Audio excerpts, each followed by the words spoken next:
चढ़ती कला fast news. नमस्कार, मैं रचना शर्मा चढ़ती कला टाइम टीवी देख रहे सभी दर्शकों का स्वागत करती हूं। आप देख रहे हैं फास्ट न्यूज। अमरनाथ गुफा में बादल फटने के बाद आई तबाही के बाद अब जम्मू के डोडा जिले में भी बादल फटने से कई वाहन और घर दबे होने की खबर मिली है। जम्मू कश्मीर के डोडा जिले में शनिवार को बादल फटने से अचानक बाढ़ आ गई, जिसमें कुछ वाहनों को मामूली नुकसान पहुंचा है। अधिकारियों ने बताया कि बादल फटने की घटना ठथरी इलाके में घंटी वन क्षेत्र में तड़के करीब 4 बजे हुई। इससे अचानक बाढ़ आ गई। घटना में किसी के हताहत होने की सूचना नहीं है। कीचड़ में कुछ वाहन फंस गए और राजमार्ग कुछ समय के लिए अवरुद्ध हो गया, लेकिन अब इस पर यातायात की आवाजाही बहाल कर दी गई है। आपको बता दें कि इससे पहले जम्मू कश्मीर में अमरनाथ गुफा के पास शुक्रवार शाम बादल फटने से बड़ा हादसा हो गया, जिसमें अब तक 16 लोगों के मरने की पुष्टि हो चुकी है और 45 से ज्यादा लोग घायल हो गए हैं, जबकि 40 से अधिक लोग लापता बताए जा रहे हैं। इनकी तलाश में रेस्क्यू ऑपरेशन चल रहा है। मौके पर आईटीबीपी और एनडीआरएफ की टीमें डटी हुई हैं। राष्ट्रीय जनतांत्रिक गठबंधन की ओर से राष्ट्रपति पद की उम्मीदवार द्रौपदी मुर्मू ने यहां राज्यों के सांसदों और विधायकों से अपने लिए समर्थन मांगा और उत्तर प्रदेश की सराहना की। यह लोक भवन में आयोजित बैठक में मुर्मू का भारतीय जनता पार्टी और राज्यों के सहयोगी दलों, अपना दल और निषाद के नेताओं ने स्वागत किया और उन्हें समर्थन का भरोसा दिया।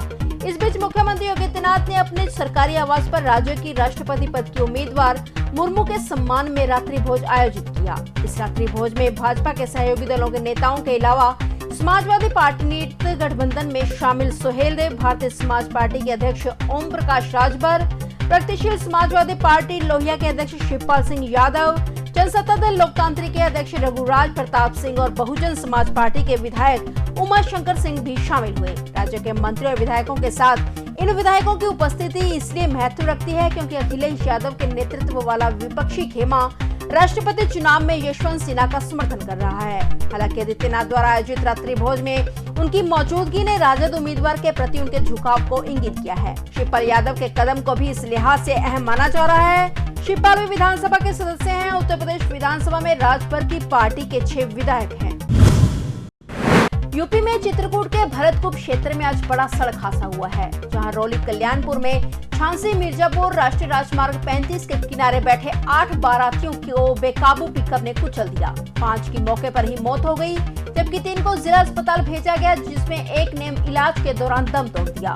रौली कल्याणपुर के रहने वाले राज बहादुर की बहन की शादी थी। बारात बांदा के देहात कोतवाली के जारी गाँव से आई थी। शनिवार को सुबह घर पर वैवाहिक रस्में चल रही थी। राज बहादुर के घर के बाहर लड़की और लड़के पक्ष के लोग बैठे थे। टमाटर से लदी पिकअप कर्मी की तरफ आ रही थी। बेकाबू पिकअप ने 8 लोगों को रौंद दिया, जिनमें 6 की मौके पर ही मौत हो गई। और इस घटना को लेकर मुख्यमंत्री ने गहरा दुख व्यक्त किया है। सीएम योगी ने कहा कि प्रत्येक मृतक परिवार को 2-2 लाख रुपए और घायलों को 50-50 हजार रुपए की आर्थिक मदद दी जाएगी। वहीं पुलिस के मुताबिक चालक रोहित यादव को गिरफ्तार कर लिया गया है। उसकी झपकी लग गई थी, जिससे यह हादसा हुआ है। जम्मू कश्मीर के बारामूला जिले में पाकिस्तान स्थित आतंकवादी समूह लश्कर-ए-तैयबा से जुड़े एक स्थानीय आतंकवादी को गिरफ्तार किया गया है। आतंकवादी की पहचान तिलगाम पाई निवासी मोहम्मद इकबाल भट्ट के रूप में की गई है। सुरक्षा बल और पुलिस की संयुक्त टीम ने उसे बारामूला के क्रीरी इलाके में एक चौकी पर गिरफ्तार किया। उसके पास से एक पिस्तौल, मैगजीन और कुछ गोला बारूद भी बरामद किया गया है। उन्होंने बताया कि भट्ट आतंकवादी गतिविधियों के लिए रसद सहायता प्रदान करने में सक्रिय रूप से शामिल रहा है और पाकिस्तानी आतंकवादी सैफुल्लाह और अबू जर्रर के संपर्क में था। महाराष्ट्र के नए मुख्यमंत्री एकनाथ शिंदे और डिप्टी सीएम देवेंद्र फडणवीस ने शनिवार को राष्ट्रपति रामनाथ कोविंद से राष्ट्रपति भवन में मुलाकात की है। इसके बाद महाराष्ट्र के मुख्यमंत्री एकनाथ शिंदे दिल्ली में भाजपा के राष्ट्रीय अध्यक्ष जेपी नड्डा के आवास पर भी उनसे मुलाकात करने पहुंचे थे। इस बैठक में तीनों नेताओं ने महाराष्ट्र में कैबिनेट के विस्तार और भाजपा और शिवसेना के बीच सीटों के बंटवारे पर चर्चा की। सीएम शिंदे और फडणवीस ने रक्षा मंत्री राजनाथ सिंह से मुलाकात की थी। महाराष्ट्र कैबिनेट के विस्तार पर चर्चा के लिए शिंदे और फडणवीस के आज पीएम मोदी से मिलने की भी संभावना है। मुख्यमंत्री के रूप में पदभार ग्रहण करने के बाद शिंदे का यह पहला दिल्ली दौरा है। महाराष्ट्र मंत्रिमंडल के 2 चरणों में विस्तार की चर्चा को लेकर ये बैठक महत्वपूर्ण है, क्योंकि सूत्रों के मुताबिक कैबिनेट की घोषणा राष्ट्रपति चुनाव से पहले की जाएगी। भोपाल लोकसभा सीट से भाजपा सांसद प्रज्ञा सिंह ठाकुर को पिछले महीने फोन पर जान से मारने की धमकी देने के आरोप में मध्य प्रदेश पुलिस ने एक व्यक्ति को गिरफ्तार किया है। मध्य प्रदेश साइबर अपराध शाखा की भोपाल जिले की पुलिस ने हैदराबाद के रहने वाले शेख नाजिर को दिल्ली हवाई अड्डे से पकड़ा है। इसके बाद उसे पूछताछ के लिए दिल्ली से भोपाल लाया गया, जहां उसने अपराध स्वीकार कर लिया और फिर उसे गिरफ्तार कर लिया गया। आरोपी जान से मारने की धमकी देने के लिए अंतर्राष्ट्रीय मोबाइल नंबर का उपयोग करता था और स्वयं को इब्राहिम कास्कर समूह का सदस्य बताता है। प्रगतिशील समाजवादी पार्टी के अध्यक्ष शिवपाल सिंह यादव ने राष्ट्रपति उम्मीदवार द्रौपदी मुर्मू को समर्थन देने का बड़ा ऐलान किया है। साथ ही शिवपाल यादव ने समाजवादी पार्टी पर गंभीर आरोप लगाए। शिवपाल यादव ने कहा कि समाजवादी पार्टी उन्हें लगातार इग्नोर कर रही है और किसी बैठक में बुलाया नहीं जाता है। लेकिन शुक्रवार को जब मुख्यमंत्री योगी आदित्यनाथ की ओर से उन्हें बुलावा आया तो वे डिनर पर गए थे। इस दौरान शिवपाल यादव ने ऐलान किया कि वे राष्ट्रपति पद की उम्मीदवार द्रौपदी मुर्मू को ही अपना वोट देंगे।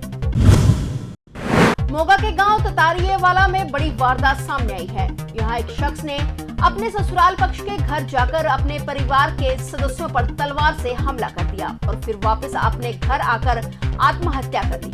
42 साल के मृतक गुरमुख सिंह की पत्नी एक दिन पहले ही अपने मायके घर गई थी। गुरमुख सिंह गत रात 2 बजे अपने ससुराल घर गया और वहां अपनी पत्नी, सास, ससुर और बच्चे पर तलवार से हमला कर उन्हें गंभीर रूप से घायल कर दिया। इसके बाद गुरमुख सिंह वापस गांव खोसा पांडो गया और वहां जाकर फंदा लगा लिया। इस वारदात के बाद गांव में तनाव का माहौल है। वहीं इस घटना में घायल हुए 5 लोगों को फरीदकोट के अस्पताल में दाखिल कराया गया है। फिलहाल फास्ट न्यूज में इतना ही और नए समाचारों के साथ फिर से हाजिर होंगे। तब तक के लिए देखते रहिए चढ़ती कला टाइम टीवी। अब मुझे दीजिए इजाजत। धन्यवाद। चढ़ती कला फास्ट न्यूज।